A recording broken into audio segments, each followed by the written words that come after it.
మనం మన చిత్రపటాన్ని పెట్టి మనం మాట్లాడుకుంటున్నామో అటువంటి గొప్పతనాన్ని మనం సాధించాలి అంటే ఖచ్చితంగా విద్యాభివృద్ధి మనం చదువుతున్న ఎటువంటి ఏ జ్ఞానాన్నైనా సరే అది చదువుకునేది కావచ్చు, పనిచేసేది కావచ్చు, ఏదైనా సరే దానిలో కనుక నిష్ణాతులు అయితే కనుక ఆ జ్ఞానాన్ని రేపొద్దున మీరు ఒక స్థాయికి వచ్చినప్పుడు 10 మందికి పంచేటట్టుగా మీరు ఆ స్థాయికి ఎదగాలని చెప్పి మనస్ఫూర్తిగా మా సంస్థ తరఫున మేము కోరుకుంటున్నాము.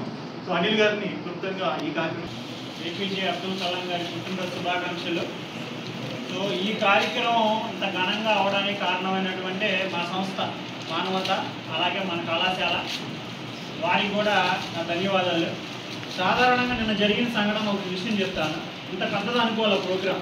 మామూలుగా వాళ్ళు అడిగారు, నేనేమన్నానంటే ఏముందో ఎప్పుడులాగానే ఒక ఫోటో పెట్టేద్దాం, 4-5 వస్తారు, ఫోటో సెక్షనే కదా మనం అటు ఇటు నుంచున్నాము, అటు 2 ఫోటోలు ఇటు 2 ఫోటోలు తీసేసుకుందాం, ఇప్పుడు మామూలుగా అన్ని జయంతులు చేసేసినట్టుగానే మామూలుగా చేసేద్దాం అనుకున్నాం.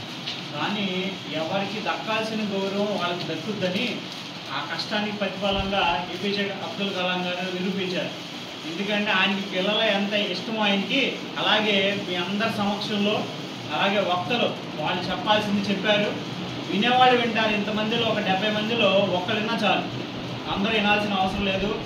ఆ స్ఫూర్తిని ఒక్కరు తీసుకున్నా అది చాలా ఈ కార్యక్రమాన్ని జయప్రదం అయినట్టే.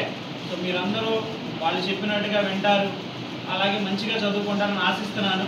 ఫైనల్గా ఒకే ఒక పదం, ఒక మాటతో చెప్పి ముగించేస్తాను.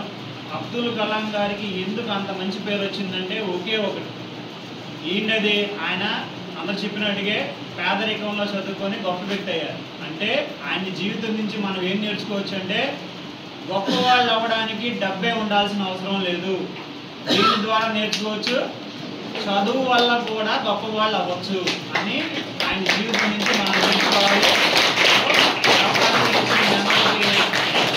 ధన్యవాదాలు తెలియజేసుకుంటూ మరొకసారి మా సంస్థ కూడా కృతజ్ఞతలు తెలియజేసుకుంటూ ఈ కార్యక్రమాన్ని ముగిస్తాం.